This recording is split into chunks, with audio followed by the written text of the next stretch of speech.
সিরিয়ায় বিদ্রোহীদের বিজয়ের খবর ছড়িয়ে পড়তেই বিভিন্ন দেশে থাকা সিরীয়দের মধ্যে আনন্দের ঢেউ বইতে থাকে। কেউ রাস্তায় মিছিল করেন, কেউ বিদ্রোহীদের পতাকা উড়িয়ে উচ্ছ্বাস প্রকাশ করেন। তাদের এই উদযাপন দীর্ঘদিনের স্বৈরশাসন থেকে মুক্তির বহিঃপ্রকাশ।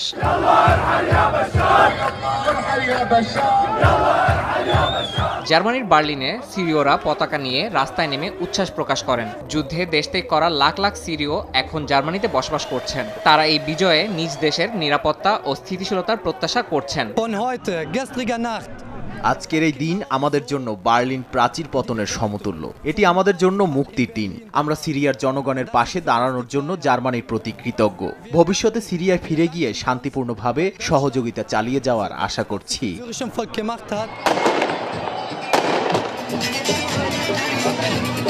যুক্তরাজ্যের লন্ডন ও ম্যানচেস্টারে সিরীয় প্রবাসীরা স্লোগান আর নিজ দেশের পতাকা হাতে নিয়ে উদযাপন করেছেন। দামেস্কে বিদ্রোহীরা প্রবেশ করায় প্রবাসীদের মধ্যে নতুন আশার সঞ্চার হয়েছে। তাদের মতে এই জয় দেশের পুনর্গঠনে একটি মাইলফলক হতে পারে।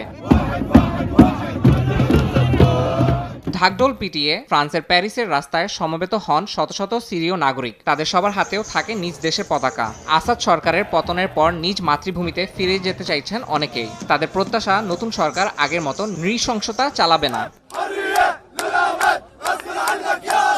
গ্রিসের অ্যাথেন্সে সিরীয় দূতাবাসে বিদ্রোহীদের পতাকা উত্তোলনের মাধ্যমে এক ভিন্নধর্মী উদযাপন করা হয়। কয়েকজন বিদ্রোহী সমর্থক দূতাবাসের চত্বরে প্রবেশ করেন এবং সেখানে আসাদের প্রতিকৃতি সরিয়ে ফেলেন। এই ঘটনায় গ্রিসের আইনশৃঙ্খলা রক্ষা বাহিনী হস্তক্ষেপ করলেও উদযাপন চলতেই থাকে।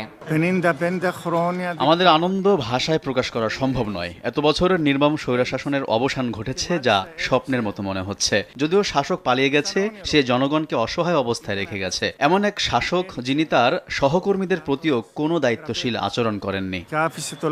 তুরস্কের আঙ্কারায় সিরীয় প্রবাসীরা বিদ্রোহীদের বিজয়কে কেন্দ্র করে মিছিল বের করেন। তুরস্কে প্রায় ৩০ লাখ সিরীয় শরণার্থী বসবাস করেন, যারা নিজেদের ভবিষ্যৎ নিয়ে নতুনভাবে চিন্তা করতে শুরু করেছেন। বিদ্রোহীদের এই বিজয়কে তারা নিজেদের প্রত্যাবাসনের সম্ভাবনা হিসাবে দেখছেন। একই চিত্র দেখা গেছে লেবাননের বৈরুতেও। এই ঘটনাকে কেন্দ্র করে লেবানন সরকার সিরিয়ার সঙ্গে সীমান্ত নিয়ন্ত্রণ আরও কঠোর করেছে। সিরিয়ার জনগণ ৫০ বছর ধরে অন্যায়ের শিকার হয়েছে। আজ নতুন একটি দিন। এটি সিরিয়ার জনগণের জন্য সত্যি একটা ঐতিহাসিক মুহূর্ত। এই ঐতিহাসিক পরিবর্তন সিরিয়ার ভবিষ্যতের জন্য এক নতুন সূচনা হিসেবে বিবেচনা করা হচ্ছে। ইয়াসিন মোহাম্মদ জিসান, সময় সংবাদ।